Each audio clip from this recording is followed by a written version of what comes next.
9 minutes to 8. This beautiful, thank God it's Friday. My name is Fumi Bamgala. This is Women Radio 91.7 FM, the voice of women, Nigeria's first and only radio station for women and their families. And this is a daily news review program where we run through the headlines and then slide right straight into tackling the ones that, have caught our eye today, this morning, or even from the week as well. It's been a very busy week. I would admit that, a very busy week. But before I go ahead, yesterday, I'm very, very sad to announce that Rose's last day was with us yesterday.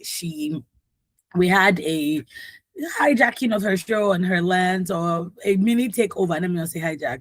We took over her show, myself and Finny, yesterday. We are sad to see her go, but we are excited that she's leaving on to greater things. Of course, she's still part of Women Radio. She goes nowhere because I'm always in her DM. And if you say the word, if you say, oh, would like Rose to come, want to see her face, I got you. But was so sad to see her go. I think I've been taking it the hardest because ever since I started at Women Radio, I've been working very, very closely with her. But we're here for each other, In this life, some people will move on, some people will stay, but whichever, love moves on, basically. People go in and out. That's the only constant thing in life, change. So please do well to send her your best wishes. You can send it through me and then I'll relay it to her. But yeah, Rose is no longer with us on Women Radio 91.7. She had quite a great run, 3 years, and yesterday Mrs. Oboli called her on the show and was actually crying, painful tears because of how much Rose meant to her. But I'm still here for you. We're there for each other. Okay, let's get right into it this morning. Starting off with the Punch newspaper, we have 2027, Jonathan considers comeback as court hears eligibility suit today. We've been hearing that, youths have been calling on Jonathan to come back and forth. And we've actually had quite a few conversations about it, even right here on the Daily News Review with our analysts. And one thing that has been a recurring theme is, look, let him just stay and be the elder statesman that he is, right? As opposed to coming and then maybe soiling his garments, quote and unquote. That's been the general sentiment with regards, whether Jonathan should come back or not. But he says he will. There's currently a lawsuit against him, or an eligibility suit against him, praying upon the court to bar him from coming back. I'm not sure why, but is it that people are afraid? We don't know, but yeah. So we're all waiting to hear what the court is going to say and see what the outcome it would be for Jonathan. Also, it depends on, he hasn't even said, or we don't know what party he might be coming on, because PDP is not PDP anymore. So let's see. Moving on to the second headline: primary elections, APC consensus push faces resistance in states. We've been seeing a little bit of tension in APC in the last 3-4 weeks. And I find that I'm very curious about that, because I'm like, why? APC had touted themselves as being united, no hanky-panky going on within the party, but now we've been seeing it in the last 3-4 weeks, and I just find it very interesting, and I'm curious to see how this pans out. Moving on to the Guardian newspaper, we have Nimet warns of flash flooding in 19 states. Partners NEMA on action plan. Please, you want to go check online to see what states are mentioned here, so that you can prepare yourself as against the flash flooding that might happen. Goods destroyed as fire guts Tejo Market 1 month after devastating incident. There was an incident about 3 months ago where a building had caught fire, also off Tejo Market, but now this has happened in Tejo Market. I don't like fire. I only like fire when it's to keep warm or to make food. But anything with concern fire and building, I'm so wary of it, because it's such a monstrous element that just consumes. like this, you cannot save anything. You cannot save it, no matter how fast you are, because one small wind touch the fire like this, it don't consume, and if you as an individual, you're there, it can consume you, it can burn you. I don't like fire. But our hearts and prayers goes out to the victims, of this tragic incident, because no lives were lost, but properties were destroyed, goods were destroyed. So imagine that somebody just I cannot even think, it's millions and millions of naira inside your shop, and it's just gutted by fire. Interestingly, this is not the first time that we're going to be seeing something like this in Tejo market. At a point I was like, is Tejo show, like, is it jazz, it curse? Because it just felt like back to back, back to back, back to back. Any smoking fire. Same with Balogu Market. It's like there's a season in the year where you just be seeing fire back and forth. And we hope that the government can intervene in making sure that health and safety measures are well implemented to foster against these sort of things. Moving on to the This Day newspaper, we have concerns mount over NNPC's fresh MOUs with Chinese firms to revamp the refineries. Yesterday or 2 days ago, NNPCL came out to say, look, fuel will soon reduce regardless of fuel price will soon reduce regardless of what is happening, between Iran and America, because we're looking to revamping the refineries, yada yada yada yada yada. But what is the conclusion of this matter? What are we trading off, is what I mean. Amupito insecurity threats to 2027 polls. Disu says no special treatments for any party. Okay, moving on to the Daily Trust, we have Oshamale. If we go by new rule, Akpabio not qualified to be Senate president. So there's been this new rule, but there is back and forth about the new rule in the Senate, which is you can't be a presiding officer if you've not been in the Senate for 2 terms consecutively, 8 years uninterrupted.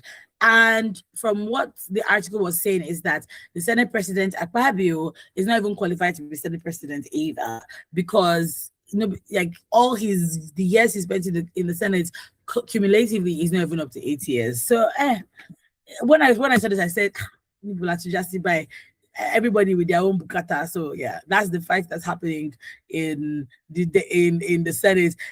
I think what struck me as really amusing was what he said, concerns about honesty. I say honesty from politicians. Maybe one day in my lifetime, but as how. Anyway, 78 million Nigerians captured in social register, says the federal government. Have they captured me? Because nobody has come to capture me. I kid. Moving on to the Vanguard newspaper, Xenophobia. Federal government moves to evacuate Nigerians from South Africa. On Monday or Tuesday, the new Minister of Affairs, the new Minister of Foreign Affairs, that's Bianca Ojukwu, after being appointed as the Minister of Foreign Affairs, had come out on Monday to say they're working on it. We're calling on Nigerians to South Africa. If you want to come home, come register. As at Monday, it was 130,000 Nigerians. As at Tuesday, the federal government came out to say, well, if you want to come back to Nigeria, it's not going to be on our tab. It's going to be on your tab. I went through this article and I don't see anything that said, oh, we've reversed it. But we'll get into it with the analyst this morning. We'll see. Moving on, we have Senate makes U-turn, resigns controversial rule barring first-term senators. This is like a follow-up to the one, the new rule in the Senate. Moving on to the Premium Times, we have Zamfara IED explosion kills 6, injures 8. May their souls rest in peace, and our thoughts and prayers with the family members of these victims. Moving on to the next headline, we have 2027, Shetima submits Tinubu's presidential nomination. Okay. Moving on to the next. Why did Tinubu submit it by himself? Okay. Maybe is that or maybe that's how he wants to do it. In the Nation newspaper, Owoseni resigns as Makinde's security advisor. unfolds governorship ambition. This made me laugh. I'm not going to lie, because Owusheni is actually Shea Makinde's chief security advisor, chief security officer, and then he wrote a letter to the governor telling him, "Whoa, bros, I want to resign."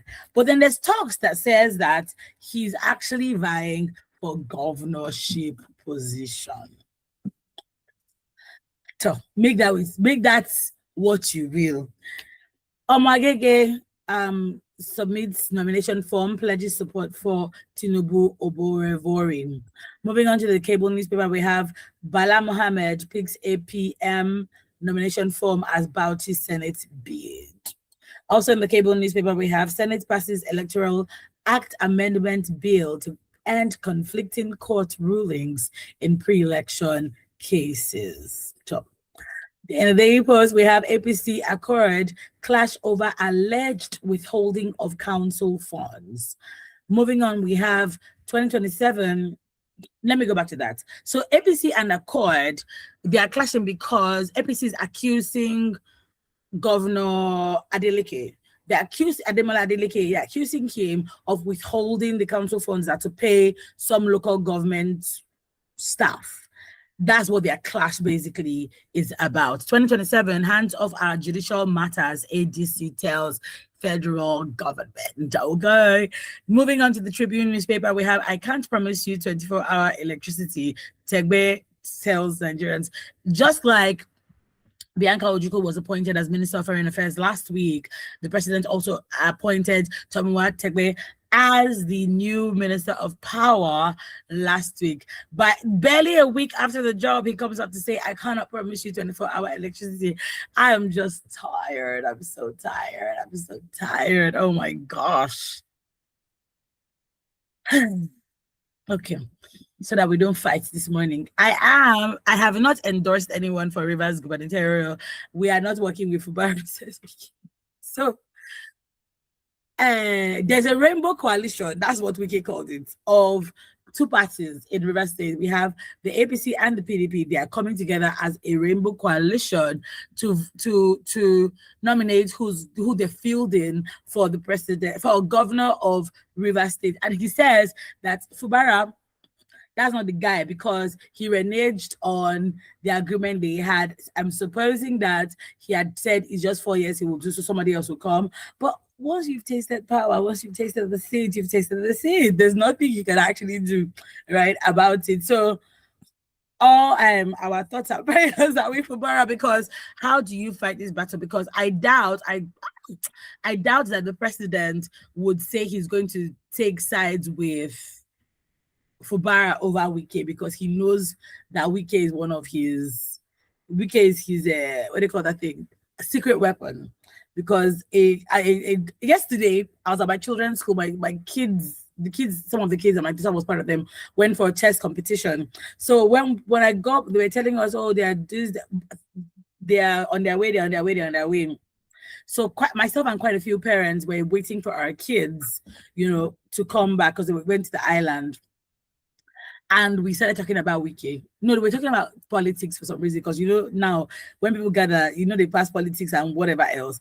So they were asking me questions about the government and what do I feel. And I said, my number one person who I'm fascinated by, not even amused by, is Wiki. If you recall, at the beginning of the year, I kept on saying that when I started seeing the way Wiki was moving, I remember telling Rose, I said, Rose, my New Year's resolution is to move with the audacity of Yesom Wiki, because I think it's like he should be studied. His audacity should be studied. I think his moves should be studied. I think the way he speaks should be studied, because I never saw this kind of person before.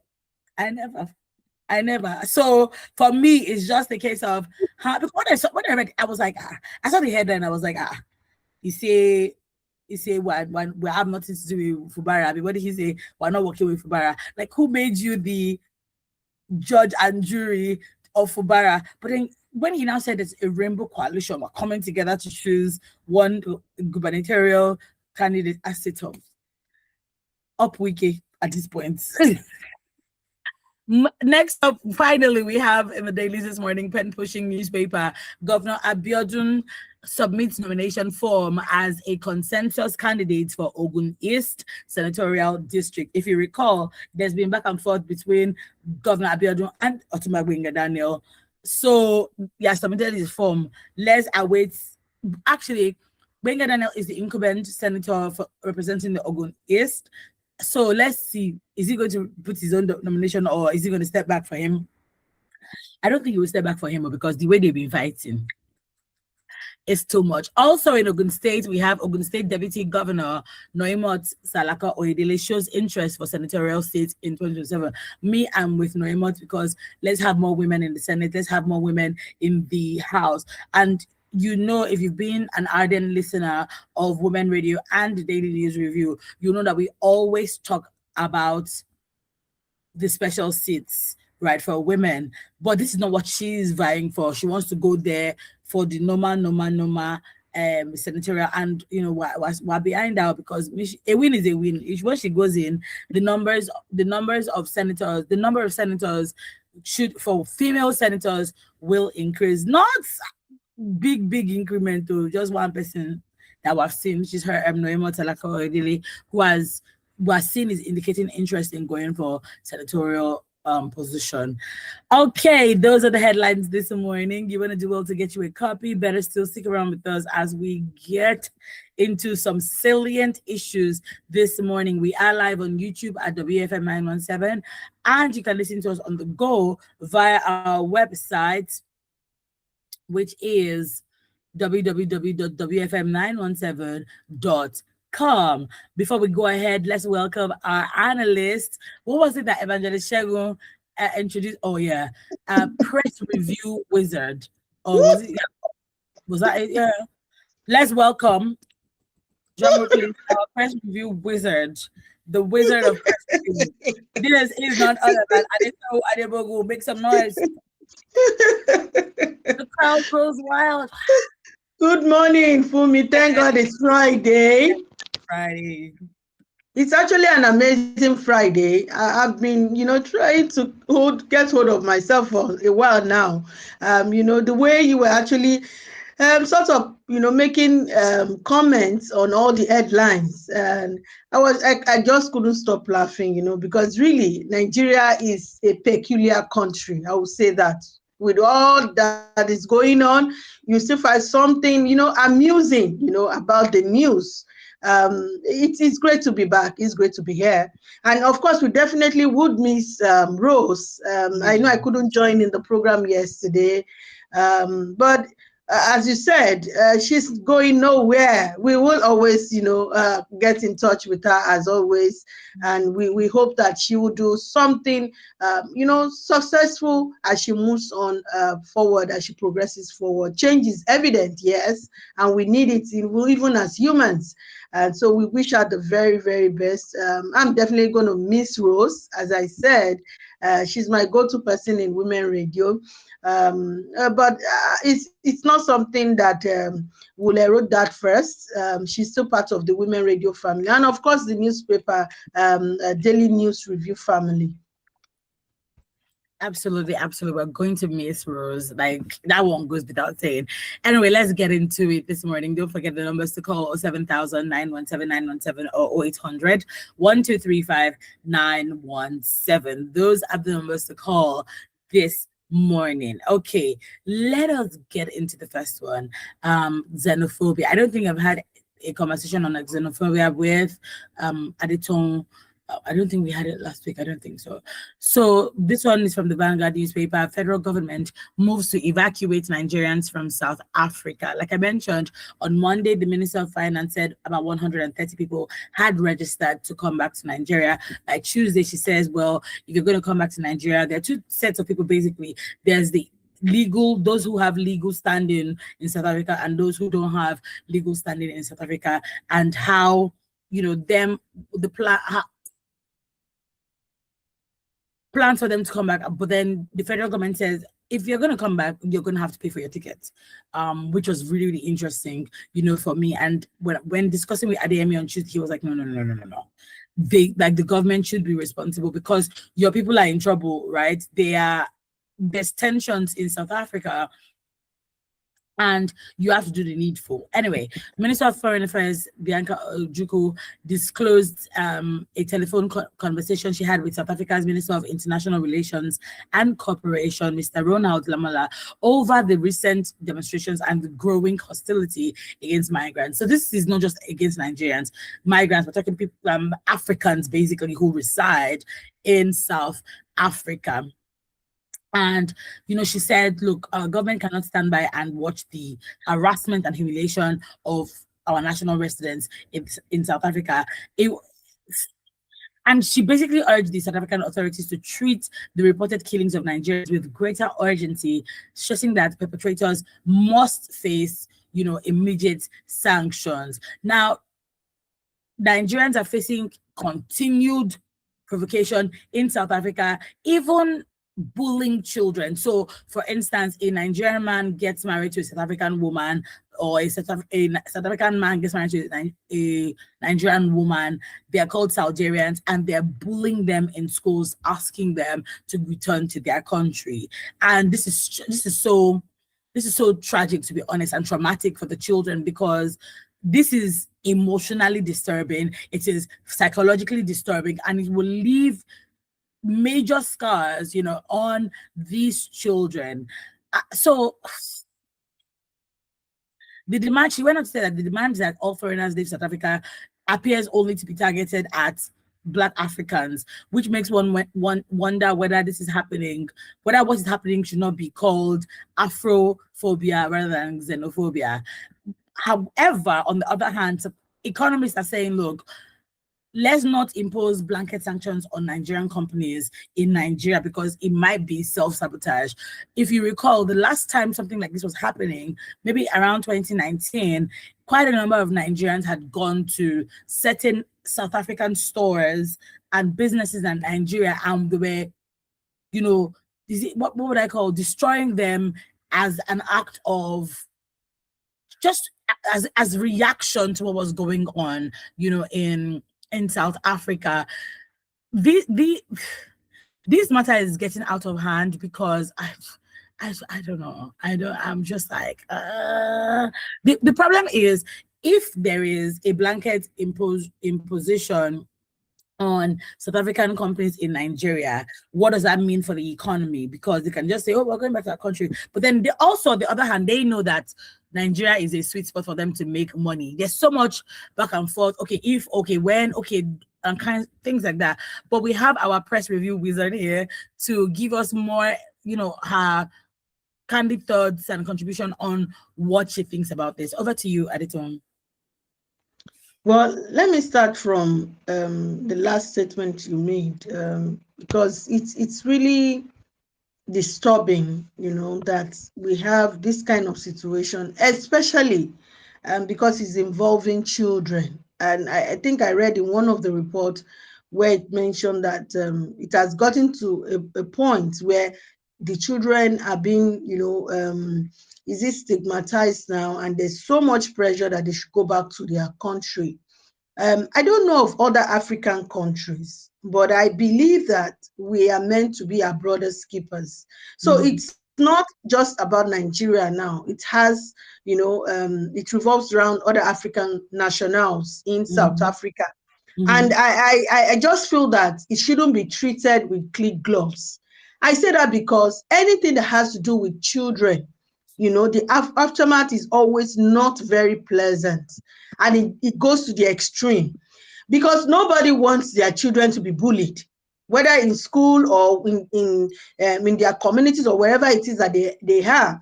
Nobody wants to see their children being bullied, and you know that what will happen results to laws being taken into their hands. Because honestly, I must tell you, you mentioned what happened the other time and how the reactions came, from Nigeria, because they just felt that you can't just continue bullying Nigerians in your country and expect to have your businesses, striving here in Nigeria. And I don't want it to get to that extent. So that's why I mentioned that the government of Nigeria specifically should not treat this with kid gloves. We've seen instances where cases of criminal cases has happened in South Africa involving Nigerians, and how the South African government has taken measures to ensure that those criminal acts or activities, are really, removed out of the way, and the perpetrators are being, persecuted. And so I feel that, just as the minister, said that, well, let's look at it from the angle of getting Nigerians to a safety haven, which is good. But then we are talking about lives, not just lives. This involves children. And so if you can't evacuate Nigerians from South Africa, and you are now saying, oh, we will evacuate you, but the conditions are you have to pay, to get yourself out of that situation. I really, really object totally to this. And I feel that when it comes to the lives of Nigerian citizens, we should take it as a priority rather than putting money ahead of it. And it serves no purpose if you are giving conditions for them to start looking for money or having to pay before you can evacuate them from a dangerous situation or a dangerous scenario they are involved in. And so for me, this is coming as, I would say for the several numbers of years that we've talked about this kind of incident happening in South Africa, I'm seeing this coming as the first time where a minister is saying you have to pay to get yourself out of a dangerous situation.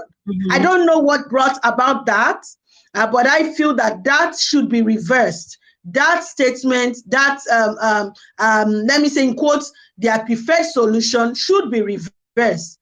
And it doesn't speak well of us. We've seen Nigerians evacuated from other countries as a result of dangerous, criminal activities, or even as a result of killings. I remember when we had the incident of Libya, and what it took, the Director General of NIDCON now to bring Nigerians back, they were not requested to pay for tickets. They saw the situation, they saw the need to evacuate Nigeria because of what they were facing in Libya. As many as I can count that were evacuated from Libya, nobody paid to be evacuated. And that is what we are saying. Patriotism goes a long way. It overrides payment of fees. It overrides quantifying people's lives with money in a situation where they don't have control over. So my advice and my appeal to the minister, Bianca Ojukwu, is that you don't quantify people's lives with money. Requesting them to pay for tickets at this time is not really ideal. And I don't see, it's not ideal, and I don't see it as a solution. It doesn't look as if we have the interest of our brothers and sisters going through this ordeal in South Africa. And as a government, the reason why we have a government is to protect its citizens, wherever Nigerians are. Don't forget that the name of this country is something we can't play with, not talk of the citizens. I always wonder when I see, for example, Americans, when they have issues with their citizens in Nigeria or in other countries, and the way they are so prompt in even giving conditions and saying, if you don't do this for our nationals, we are coming down to show ourselves to you. That's the way I feel that the Nigerian government should take any issue that has to do with any Nigerian. Of course, if you commit crime in any country, you face the consequences. But when it comes to the lives of citizens in any country, as regards to Nigerian citizens, I feel that the government should be, prompt about it. And they should, their priority should be, how do we save these people from this situation? Not putting a price tag or saying pay for your ticket. This is coming as an absurd solution. And I feel that it should actually be reviewed. And I also feel that it won't get to the extent whereby Nigerians here begin to react with what is going on in South Africa. Because we can't have our family members there, and then we are rest assured, or we are at peace, and South African companies in Nigeria are having a peaceful terrain, an enabling environment to strive, and then our people's lives are in danger in South Africa. So the priority of the government should be, how do we clamp these scenarios or this whatever it is, how do we calm it down? How do we save the lives of Nigerians there? whether they went there for green pastures or not. You are actually, allowed, even according to constitution, to migrate to anywhere you want to, as long as you remain peaceful and you don't cause any issues in those countries. But when it has to do with the lives of Nigerian citizens, I feel that the government should see it as a priority, and they should remove the price tag of ticket buying to relocate them or to evacuate them or to move them out of such dangerous situation. And I emphasize, especially when it has to do with children. Children are involved in this as well, not just the adults. And even if we say that, if you have a business that crumbles, you can build again. But I'm talking about lives now. When there's no life, you can't rebuild anything. So I'm surprised that this is coming from the minister. In fact, when I read it, I was like, well, this is kind of a joke. You don't deal with people's life and then say you have tickets. That is when you have the permission to be evacuated. Who does that? These citizens are making us proud, whether we like it or not. If they don't have investment in those countries, we will be the one to castigate them. But they have investment, they have families, whether they are married to South Africans or South Africans are married to them. The fact is that there's a gene of Nigerian in them. So we must see it as a priority. This administration must see it as a priority. And as a woman, I feel that she should be more compassionate to erode that ticket tag, but that it will be, let's save Nigerians there. We've seen Abike Dabiri done it. She can do it. Thank you so much. Our press review. I'll stop. Thanks so much, Adeto, for your comment, because if we really sit down and deliberate on this, I'm so perplexed. I'm perplexed. And I was listening to Vusi. I can't pronounce his name. He's South African, and he had come on the platform. That's Pastor Kojo Yemade's, the platform that happens for nation building. And one of the things that he said that stayed with me was that we need to look at the bigger picture when these things that are happening. We're seeing that it is repetitive. It's from one country to the other, and look at the bigger picture, because all this is the noise. These are distractions to move us, shift our focus on building Africa as one. He said there's something about Africa that probably is rattling people, from the Western culture. So all these friction in countries or pitting us against each other, we have to sit down and be like, there's something else here. Because, and for me, even to take it further from there, I find it interesting that we're seeing inter-country friction or these kind of things that are happening, but then we also see it within countries. What I mean is, in Nigeria, we see constant tribalistic friction between the Yorubas, the Hausas, the Igbos. If you go to other countries as well, the same thing happens. Oh no, there's just so much division, and we have to sit down to ask ourselves, why are we always against each other? Because if we all come together, Africa will be great too.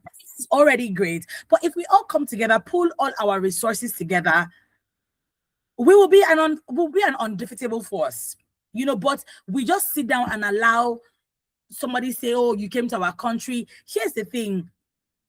Other nationals are also in our country, helping to build our country. Littered all over the world, you see people from diverse nations in the country helping to also build their economy. Why are we not seeing it from that perspective? Because guess what? If you say you want everybody to leave your country, people don't even used to work like that. You don't. And most of the jobs that Nigerians are so resourceful that the jobs that they do are jobs that you yourself were not even looking for. So you think that because you see a Nigerian who comes to your country and they are flexing, because Nigerians can be very, very loud with flamboyance, you think that it is your money. Like, we have to sit down and ask ourselves, why are we always against each other? Whether internally in your country, whether in your state, and whether it is Africa at large. It's just somehow, it's very, very somehow. Anyway, you're still tuned to Women Radio 91.7 FM, the voice of women, Nigeria's first and only radio station for women and their families. This is the Daily News Review, where we have gone through the headlines, and then now we are tackling the first one with our analyst this morning on the xenophobic situation in South Africa. And I'm actually glad that the government is moving fast on this, because when it started 2 weeks ago, our government was quite mum on it. Nothing was said. But so to see, I mean, it didn't help that we didn't have a Minister of Foreign Affairs, because my guy had gone ahead to say, look, I'm not doing it again. I want to go and contest for governorship in my state, the former Minister of Foreign Affairs. But now that we have one, and me, I like it when women are in office because they know how to achieve. See, within the, I mean, literally less than a week, we're seeing Bianca Ojukwu moving, you know, like an Amazon that she is. But yeah, let's take this message. This one says,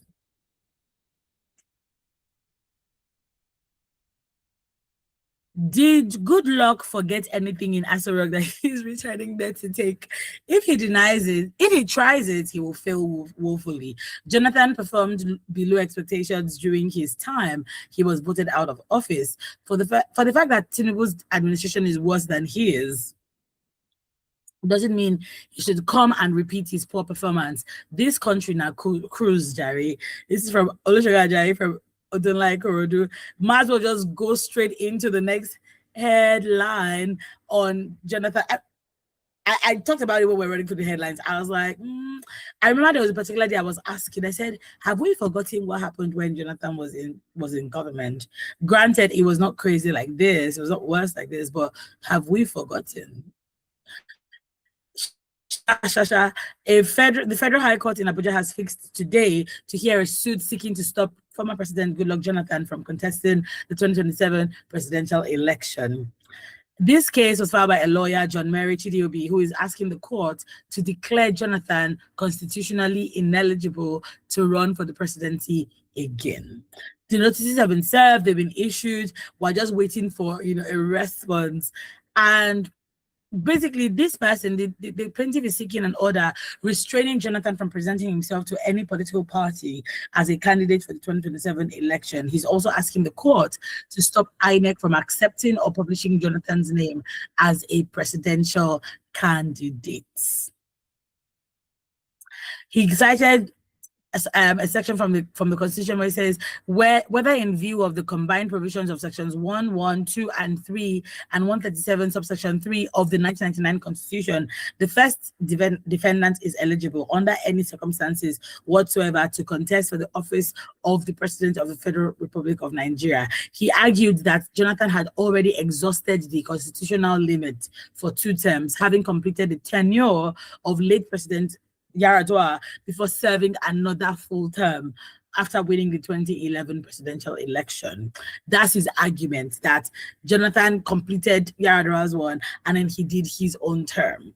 So he's saying that reports suggesting that Jonathan may contest is what triggered this legal action.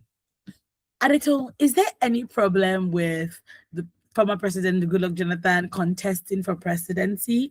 What are your thoughts on it? Do you think it should just go? Myself and Rose just always say, like, let him just be. You know, like how you have Big Daddy, right? That you always go to his house and have a good time. Just be that. You know, why go ahead to say you want to go back to contest for presidency? Just stay with the respect that has been given you. Don't allow people to bobo you and push you inside bush. But yeah, let's hear your thoughts about this, Adeto. Well, let me take it from where the former president, Jonathan said, I will consult widely. So what this means actually is that probably he's still thinking about it. But I remember the last, there was a particular headline we looked at where some of his, will I say townspeople or community people, then I think in Delta State were saying that he shouldn't go. That he won't get the support needed. I think it was a particular faction from the South Delta. So that was actually when the rumor started that he was actually proposing to go. And if it is coming from him saying that I will consult widely, probably he has started consulting already and he has not concluded yet. But I think this is actually what we can call it's making the other opposition jittery that why is it coming? It might not have left anything in Aso Rock, but I want to believe that our constitution, as dynamic as it is, I always say it, needs a lot of review. If you are talking about someone that took over from Yaradua, late President Yaradua, former President Yaradua, and he was able to complete, a full term as the president of Nigeria. And you want to ask, what happened to all the governors who have been there as long as we can remember? What happens to the senators? Let me start from governors who moved to being, senators. And as you can remember, how long they have been in the Senate and they have refused to go. And what happens to those who have taken political, positions previously and they are coming back, to still fix themselves in a recycled way in the fears of governance and all that. What do you have to say about that? So this is not the first time we are seeing a former president coming. We can talk about, of course, former president Olusegun Obasanjo. Even before we had Buhari, remember, even in the military, he was a former head of state. I can keep on mentioning those who came back, just their shoes to say they want to take on the baton of leadership to govern Nigeria. So it's not really different from all the other scenarios we've seen. But what might have made the opposition jittery is the reason behind the fact that when Jonathan left, as in when he surrendered, to give peace a chance during the last election, where he just said, okay, I've had enough. This person has won. Let me just, leave the baton here. It was a remarkable example of a leader who knows what true peace is all about. He didn't contest it. He didn't make any trouble. He left silently like that. And he was, largely, celebrated for that. He even got international agencies, honoring him in so many ways. I think in one that I remember, he was credited as a peace ambassador. And so if he's coming back, there must be something, there must be a reason why he's coming back. And for me, the political terrain in Nigeria allows you to spread your wings as you wish, as long as you are coming for the right reason, the right motive, and you are coming diligently to serve the people. And if, let's say, when he was there, he has seen a lot of hiccups, gaps that he didn't feel, and he's saying, I want to take this baton on leadership, do a comeback, and probably do better. That's why I said the political terrain, the polity we are operating in Nigeria is very dynamic. So it leaves room for people to come back. But you must come back with the right motive. That means that there's something impactful you are bringing onto the table to turn the narrative around, as regards to governance, as regards to politics and politicking in Nigeria. So if he wants to come back, we will have to wait for that statement to move a bit further, after he has widely consulted as many people that he feels he wants to consult with. But largely, I feel that we've had this in our politics and it's not new. But for the opposition, they are jittery for whatever reasons, but let's see what the court will say. We have a constitution, even though at times I feel that there's need to have one review here and there on the constitution. So if it's been cited, saying, oh, there's actually a set of constitution section, this and this that says this, is it actually eligible? We've even seen those that we know with their age, they are not eligible to contest, but they've gone ahead, to give us those football age and to contest. So what are we saying? Let's see how this pans out, because this is Nigeria, a peculiar country in the whole world, in Africa. So let's see what will happen as time goes on. Oh my gosh, so many things that you said. We have a call. Hello, good morning. Good morning, Madam. Good morning, Evangelist Dixon.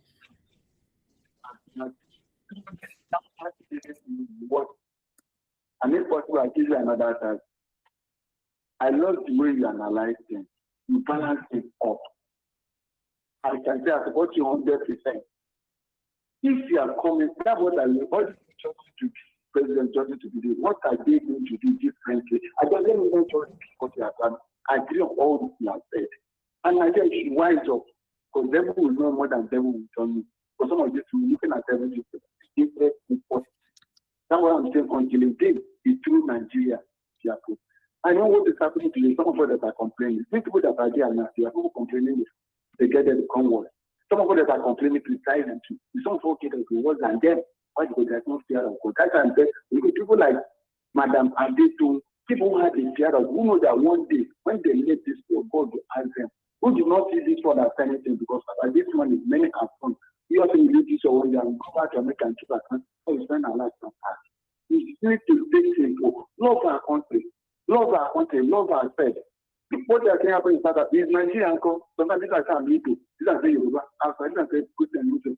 Because they are not united. They don't know this is why we're not moving forward. It's happening here. When it's happening in Africa, we don't need to be surprised. Until we are united, we are separate. We need to move this issue. Anywhere we are, we need to fear of God.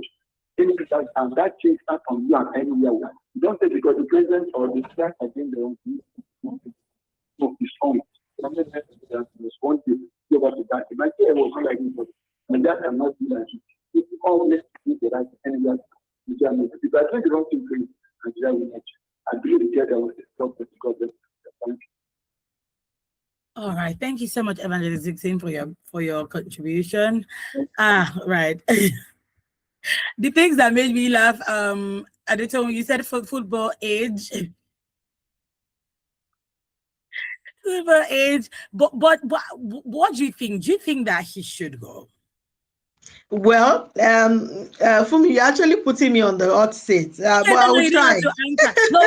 I will try. You don't have to give it that. I will try. And you know what I feel is this. I'm a patriotic Nigerian. And Hello. so I try. Sorry to interrupt. Hello, good morning. Hello. Yeah, how are you? Fine, thank you. Good morning. What's your name and where are you calling from? Yeah, I'm Jude calling from Maboro. Hi, Jude. You called us. Okay, yes. Good, and you? Pardon? Madam Adeton, good morning. Okay. Good morning. Yeah, okay. Yeah, please permit me to make comment on two items. One, okay. South Africa. Okay, go ahead. Yeah, I'm not a happy man because Nigeria sacrificed a lot for South Africa in the 70s during the apartheid era. I remember Afriscope magazine, owned by late Senator Uche Chukwumerije, was writing a lot on the liberalization of South Africa. That was in primary school then. I'm talking of 1971, 72, 73, before I passed out from primary school. And in those days, we used the only one magazine, because I'm from the same village with Uche Chukwumerije. So one of the relations used to come to the school with a copy of that magazine, and we'll be reading it, seeing the pictures and crying on what apartheid was doing to South Africa, Botha and the rest of them, the killing. And I know the support Nigeria gave to South Africa during that period. Mm-hmm. And I'm disappointed today that they are paying Nigeria back in this form by killing our people there. If they are not lazy, let them go and work, establish businesses like Nigerians are doing there, and marry their guests. And love of a thing, you don't prevent somebody from loving somebody or relating with somebody. So, coming back to Nigeria, we have to be our brother's keeper, love ourselves, and live in unity and peace. Because now we are shouting South Africa, South Africa. At the home level here, how do we treat ourselves? I remember 2023 election. People were saying, you voted for this. You are not from this place. You people should go to your place. So what is happening in South Africa is as a result of the way we treat ourselves here. The area we change our attitude and love ourselves, live together as one country, as brothers and sisters, irrespective of ethnic background and everything, then the better. Because the way we treat ourselves in Nigeria is the way they treat us outside. So that is why this is happening in South Africa. They hear the way and read from the papers online the way we treat ourselves. So if we treat ourselves good, then the people out there will treat us well. So that's on that South Africa issue. Then Jonathan, I am not in support of he coming out. He doesn't have the liver. Because if he has the liver, he shouldn't have allowed APC to take over from him. He was talking of he led for peace. Then if you led for peace, continue keeping the peace. Don't come back again. Allow the younger ones to go. You have taken 6 years. So you should go and rest and enjoy his wealth. He acquired that period. Please. They shouldn't be disturbing us with all these political jargons. You want to do this, you want to that. Thank you very much. Thank you so much, Jude, for calling. What else can somebody say? Please go ahead. At the time when you were speaking on Jonathan. Yes, I was saying that I'm actually a patriotic Nigerian, and so you get to a point where you see things from different perspectives. As I mentioned, the polity has a level playing ground, and it should have a level playing ground for anyone that wants to contest. But your coming back should not be as you left before. I will continue to emphasize that you are coming to bring something different on the table, in as much that the political terrain allows you to have a comeback. But really, according to what he also said, you left, remember I started with that, you left in a way that was commendable, celebrated, and wouldn't it have been, very good to still maintain that legacy? To say, let me sit as an elder statesman, a former president of Nigeria that made peace a legacy, and let me see how I can use that, that opportunity or that privilege, to see how Nigeria can be better from where it is, support those that will also be involved in bringing peace to the table. That for me would have been the very best for former President Goodluck Jonathan. But that doesn't mean that he's not at liberty to decide if he wants to go. And don't forget, I also mentioned that, some of his community people and all that coalition or something from his side said, we won't give you the support you need. So please don't go ahead. But you weigh these options and see if it's going to pay off or it's going to backfire. He actually has enough room for that. Wow, thank you so much, Adeto. I didn't mean to put you on the spot. I just wanted to hear, your thoughts on whether you thought he should come back or not. My thing is, I always say it. Is it now when we are less than 10 months? We're not even 10 months. We're like 7 months away from election that you now want to say you want to go for presidency. Where's your working? What are the things that you've said in the last 4 years that will make me say, oh, let me vote for you? Is it only on vibes that, oh, it's Jonathan? Jonathan's government was better.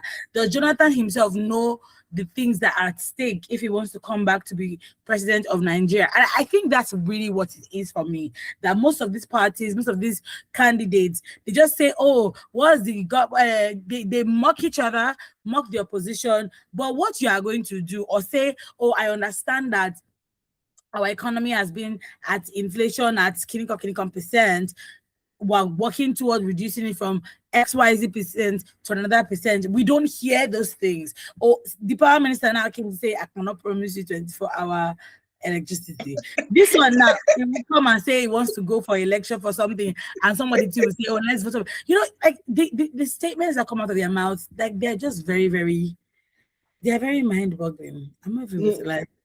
You actually took the words out of my mouth. I was trying to say that the power, the new incoming power minister has just given us a very fine template of what it's going to look like. I'm coming, but I'm not promising you 24 hours. And he has stated the challenges, which for me, aside other things, makes it worthwhile. He has seen the problems, the challenges ahead of him. And he's saying, except we deal with the distribution pattern in electricity, except we deal with metering gap, which according to him is 44%. He said, unless we are able to do all this, out of many issues, there won't be.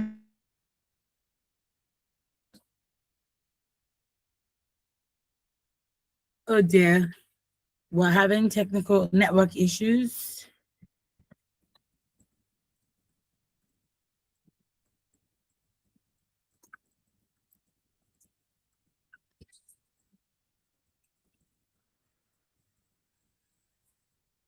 We're just waiting for her to join shortly so we can round up the show.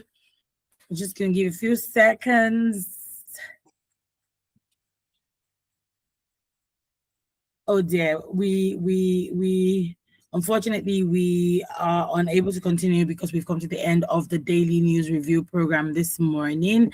Aditya was having network issues, which I can see from here, but all that's notwithstanding, we've had a great show this morning. Thank you for being a part of the daily news review program this morning. Once again, do well to join us on Monday for another edition in the brand new week of the Daily News Review program. 9 o'clock is the news, 9:05 is her land. Just stick around with us.